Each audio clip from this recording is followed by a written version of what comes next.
kasus pembunuhan Vina dan Eki di Cirebon pada tahun 2016 silam memasuki babak baru. 8 tahun berlalu, kasus ini masih menyisakan puzzle-puzzle yang hingga kini masih belum terungkap.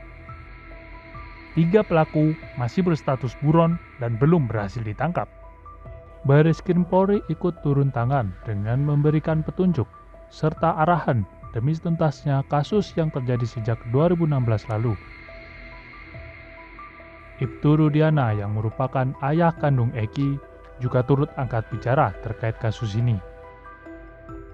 Selaku pembina fungsi atau satuan kerja pembina fungsi yang terkait dengan reserse, fungsi reserse, ini telah melakukan atau memberikan petunjuk-petunjuk serta arahan, ya, yang sering kita sebutkan sebagai jukrah terkait penyelidikan dan penyidikan yang sedang ditangani oleh Polda Jawa Barat dalam kasus tersebut.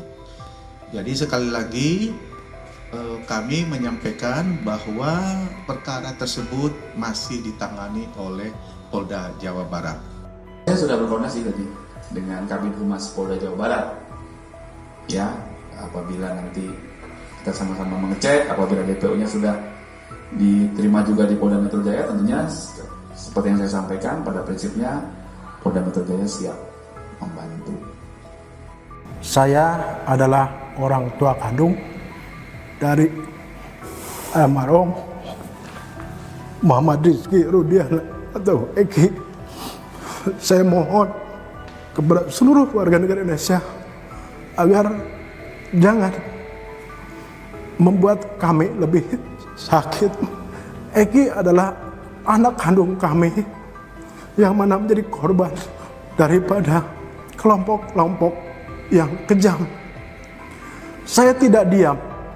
Saya terus berupaya dan bekerja sama dengan reskrim.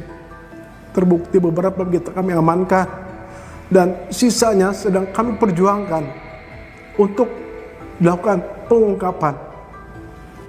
Sebagai kuasa hukum keluarga Vina, Hotman Paris juga mengungkap adanya dugaan pengaruh aparat di pemeriksaan awal kasus ini. Himbauan kami kepada Bapak Kapolri adalah ini ada sesuatu yang tidak beres di penyidikan di awal. Kalau 8 orang pelaku sudah menyatakan ada 3 orang lagi sebagai pelaku yang lain dan itu bersamaan semua dalam BAP terpisah, ya nggak mungkin itu karangan, nggak mungkin itu koinsiden. Tapi kemudian kok bisa di BAP berikutnya pada saat di BAP akhir, pada saat pelimpahan mereka merubahnya seolah-olah menyangkal bahwa keterlibatan 3 orang ini. Ya, sahabat Kompas TV, kasus pembunuhan Vina dan Eki yang terjadi pada tahun 2016 silam mulai ramai diperpanjangkan lagi nih. Nah, hingga kini masih ada 3 orang yang berstatus DPO atau buron dalam kasus ini. Nah, untuk membahas ini, sudah bersama saya kuasa hukum 5 terpidana, Bapak Coki Nainggolan. Selamat sore, Pak. Selamat sore. Nah, pertama saya ingin bertanya nih, Pak, terkait pernyataan polisi 8 terpidana ini disebut sempat cabut BAP nih, Pak. Nah, apakah hal ini terungkap nih di persidangan, Pak? Saya sebagai kuasa hukum dari 5 terpidana ya saat ini antara lain Eko Ramadhani bin Kosim, Hadi Saputra bin Kasana, Jaya bin Sabdul, Eka Sandi bin Muran, dan terakhir Suprianto bin Sutadi. Inilah 5 klien di samping daripada 3 klien yang lainnya. Nah, sebenarnya begini, kami ditunjuk sebagai kuasa hukum dari 5 terpidana sekarang setelah kasus tersebut dilimpahkan dari Kepolisian Resort Cirebon Kota ke Polda Jabar. Artinya, ada jenjang waktu yang berlalu ketika mereka dilakukan pemeriksaan oleh penyidik di Kepolisian Resort Cirebon Kota yang tidak pernah kami tahu dan tidak pernah kami dampingin. Nah, kami menerima kuasa tersebut di bulan September, tepatnya tertanggal 16 September. Lalu setelah kami menerima surat kuasa atau sebelum kami menerima surat kuasa, kami melakukan investigasi dulu ke Cirebon, karena mereka itu mengatakan kami adalah keluarga yang tidak mampu, kan? Sehingga saya coba lihat kondisi real daripada orang tua mereka. Memang mereka adalah keluarga-keluarga yang tidak mampu, sehingga terketuk hati kami untuk membantu bagaimana memberikan pelayanan hukum dan pendampingan ketika mereka di Polda. Nah, selebihnya setelah kami menerima surat kuasa, kami mendatangi penyidik Polda Jabar yang menerima limpahan dari Kepolisian Resort Cirebon Kota dan kami diterima dengan baik. Artinya Polda itu sangat terbuka buat kami. Dan ketika kami berkunjung ke Polda dan kami ingin bertemu dengan para terpidana itu oleh penyidik dibond dari tahanan dan diperlihatkan kepada kami, artinya dipertemukan. Kami melihat kondisi real dari tubuh mereka masih penuh dengan luka-luka, ya, walaupun sudah ada yang ke penyembuhan. Dan di tubuhnya mereka, bukan hanya di wajah ya, masih penuh dengan luka-luka. Apakah luka tersebut hantaman benda tumpul atau pukulan atau kena yang lainnya, kami tidak bisa karena kami hanya melihat secara real seperti itu. Nah betul, pada saat mereka di Polda, ya ada pemeriksaan ulang kembali. Di hadapan kami tentu kami diundang sebagai kuasa hukumnya. Dan kami tidak pernah mempengaruhi daripada kelima klien kami untuk mengubah apa yang mereka telah berikan di hadapan penyidik Kepolisian Resort Cirebon Kota. Namun yang kami dengar, ketika penyidik pada saat itu mulai melakukan pemeriksaan, lalu menanyakan kepada para tersangka, apakah keterangan yang saudara berikan di hadapan penyidik masih tetap ya atau ada yang berubah. Lalu mereka menjawab, kami mencabut apa yang kami telah berikan di Kepolisian Resort Cirebon Kota karena pada saat itu kami disiksa, ya dipukulin, disetrum sehingga kami tidak berdaya, apa yang menjadi kemauan daripada penyidik akhirnya kami turutin. Nah, itulah historisnya. Selanjutnya setelah kasus tersebut, sebelum kasus tersebut naik ke persidangan, kami juga pernah diundang oleh kepolisian Polda Jabar untuk mengikuti rekonstruksi. Kami hadir di lokasi. Tetapi dari adegan-adegan rekonstruksi itu, kami menolak yang tidak pernah dilakukan oleh klien kami. Setelah klien kami mengatakan, kami Pak tidak mau melakukan rekonstruksi yang tidak kami lakukan. Jadi yang kami lakukan itu hanya dua. Duduk-duduk di depan warungnya Bu Nining sampai jam 21 lebih. Kemudian karena Bu Nining itu merasa gaduh, kami akhirnya disuruh berpindah dan masuk ke rumahnya Pak Pasren yang notabene salah satu daripada yang duduk-duduk itu adalah putranya Pak Pasren, ketua RT yang bernama Kavi. Itu sejarahnya. Hingga besok paginya mereka bangun. Sedangkan kejadian itu di malam hari itu juga yang jaraknya kurang lebih 1 kilometer di flyover yang tidak mereka pernah tahu menahu tentang kejadiannya. Dan kedua korban ini mereka juga tidak tahu dan mereka ini bukan geng motor, ya. Seperti yang dituduhkan selama ini. Dan mereka juga tidak tahu menahu tentang ketiga DPO. Ya, jadi sekarang ada terkesan bahwa ketiga DPO itu adalah yang mereka sebutkan dalam BAP. Itu mungkin ya, bisa saja karena polisi menanyakan pada perusahaan ini namanya sini, namanya sana. Daripada mereka katakanlah tersiksa apa yang dikehendaki oleh polisi sehingga tertuang dalam berita acara. Makanya pada saat diperiksa di Kepolisian Polda Jabar, mereka mencabut semua apa yang telah diberikan di hadapan penyidik Kepolisian Resort Cirebon Kota. Itu dulu pembukaannya. Jadi emang benar-benar tidak ada kaitannya dengan 3 DPO ini, Pak? Tidak ada sama sekali dan mereka tidak kenal. Dan dapat saya jelaskan kembali. Nah, anehnya ini kan dari ke-7 terpidana yang disidangkan secara bersamaan, di luar daripada Saka Tatal yang anak di bawah umur, itu kan persidangannya terpisah. Yang namanya Ripaldi Aditya Wardana alias Ucil itu adalah memiliki kasus tersendiri dengan membawa samurai dan sudah dilakukan penahanan sejak tanggal 30 Agustus oleh Kepolisian Resort Cirebon dan dia tidak mengenal yang 6 orang ini termasuk klien saya dan klien kami juga tidak mengenal yang bersangkutan, tetapi ya disatukan dalam persidangan dengan tuduhan 340 dan 338 tidak ada pemerkosaan. Selanjutnya, dalam persidangan juga beberapa fakta terungkap. 1, hasil pemeriksaan dari kedokteran forensik ya menjelaskan di situ secara terperinci bagaimana kondisi daripada kedua korban setelah dilakukan otopsi mayat. Ada luka-luka, ada leher yang patah, ya. Kemudian tidak ada tusukan sebagaimana yang dituduhkan oleh kejaksaan dalam dakwaannya. Termasuk juga katakanlah keadaan daripada korban laki-laki maupun korban perempuan. Tetapi di korban perempuan itu ditemukan ada sperma. Ini kan pertanyaan selanjutnya, referensi daripada dokter forensik itu harus ditindaklanjutin untuk mengetahui DNA-nya, ya, daripada sperma. Sedangkan klien kami berada dalam penguasaan pihak kepolisian. Ya, kami tidak pernah menghalang-halangi penyidik untuk membuktikan ya pemeriksaan DNA apabila dibutuhkan oleh kepolisian dalam rangka saintifik karena investigasinya. Tidak pernah. Tetapi itu tidak dilakukan oleh penyidik. Ya? Sehingga kesan sementara ini ada semacam pemerkosaan rame-rame. Yang berikutnya ada juga CCTV di lokasi kejadian. Sederhananya pihak kepolisian mengatakan CCTV itu tidak ada ahlinya di kepolisian. Ini kan sangat naif sekali. Ya. Seandainya katakanlah ada tindakan-tindakan daripada pembuktian yang dilakukan kepolisian, ini clear kasusnya. Bahwa klien kami ini tidak sampai ditangkap, ya, tidak sampai katakan ditahan, tidak sampai diadili, apalagi sekarang ini kan menderita dengan hukuman penjara seumur hidup. Nah, ini perlu disampaikan kepada publik supaya publik itu kan mengetahui begitulah keadaan yang sebenarnya dalam persidangan. Lalu berikutnya, ini kan ada samurai ini yang dijadikan sebagai barang bukti, diakui oleh Ripaldi bahwa itu adalah miliknya dia yang ditangkap dalam kasus terpisah dan dengan tuduhan undang-undang darurat. Tapi dijadikan sebagai barang bukti dalam perkara 340 yang notabene klien kami tidak tahu menahut dengan samurai itu dan tidak kenal juga pemilik samurainya, Ripaldinya. Ini kan lucu. Ya. Terus ada juga barang bukti seperti bambu, ya. Bambu itu utuh, tidak ada ibaratnya nih di situ semacam pecahan kalau dia memukul seseorang.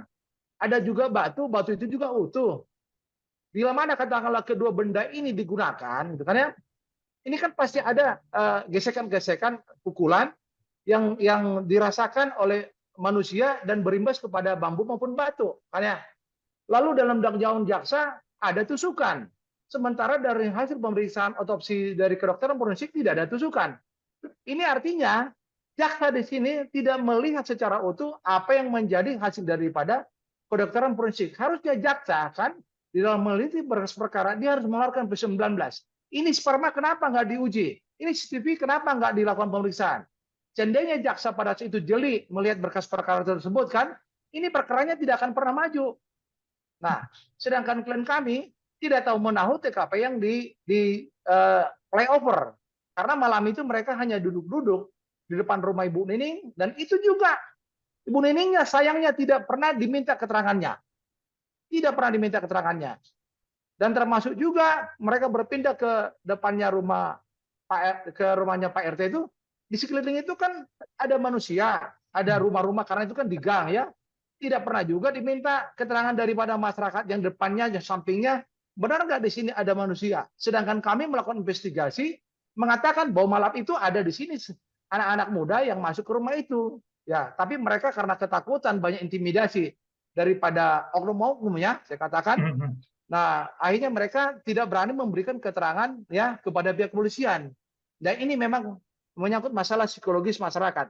Tetapi Rudiana ini mendapatkan informasi yang salah, dua orang yang namanya Aib dan Dede. Pernah di BAP di hadapan kepolisian. Tapi dalam persidangan mereka nggak pernah hadir.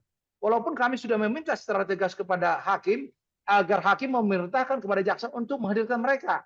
Ini nggak pernah hadir sampai katakanlah dibacakan putusan. Ini kan menimbulkan pertanyaan besar. Ini Aib dan si Dede ini siapa ini yang menyembunyikan? Ya, artinya ini persidangan berjalan begitu saja. Ya, sementara klien kami dalam ruang persidangan ya sudah secara tegas, walaupun hakim memberikan himbauan kepada mereka agar mereka katakanlah menerangkan yang sebenarnya. Sudah dihimbau sama hakim juga. Tapi klien kami mengatakan, kami Pak bukan pelakunya dan kami tidak tahu menahu tentang kejadian itu. Apalagi kami dituduhkan pembunuhan maupun perkosaan. Nggak tahu mereka. Dihubungkan dengan DPO, mereka nggak kenal. Jangankan DPO yang 3. Yang korban aja mereka nggak kenal. Karena beda alamat. Nah, banyak sebenarnya kejanggalan-kejanggalan yang kita sampaikan dalam proses penegakan hukum ini, penyidikan.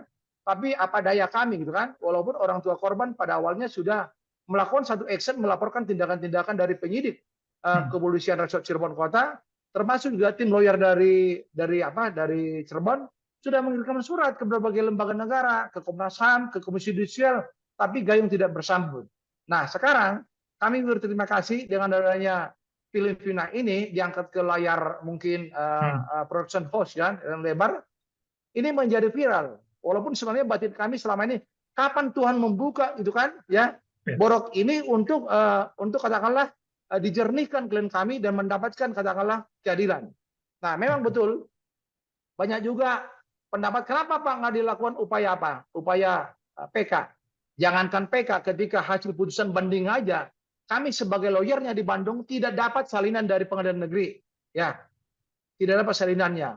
Padahal kami secara formal kok ada alamat kami, ya, alamat kami. Sehingga kami khususnya yang 5 orang ini tidak sempat melakukan upaya kasasi.